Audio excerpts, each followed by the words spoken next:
We are back at Choice Cabinet Design Center with Claudine and Tina.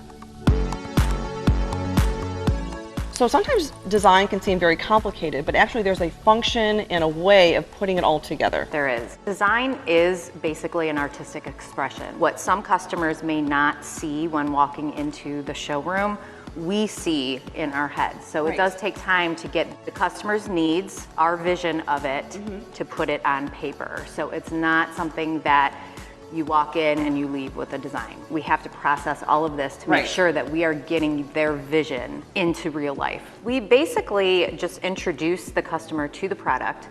We ask them to give us just a little background on themselves. We ask, how do you function in your space, so that we can understand what design and what concept is going to work with them. And you have how many designers here, Tina?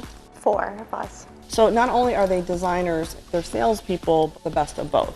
When working with the designer, what are some of the benefits of that? So we're taking time with the customers, building a relationship. We're sitting down, we're listening to their wish lists, their needs in their kitchen, and then we're putting that into design for them. I like to tell them to take time to look at it to make sure it's going to function. What I may have in as one thing, they might want to switch because it will work better for them. What are some of the nuances that you can share with them? We are a stock cabinet company. Okay. However, we can customize a kitchen with us as the designer. Having our experience, we can create the custom look out of stock cabinetry. So if you stop into the showroom, you will see almost nothing is a typical stock cabinet that we would pull off of a shelf. So Tina, if viewers say they saw Choice Cabinet on RES TV, do you have a promo for them? Yeah, we'll offer 10% off your cabinet purchase and your countertop purchase.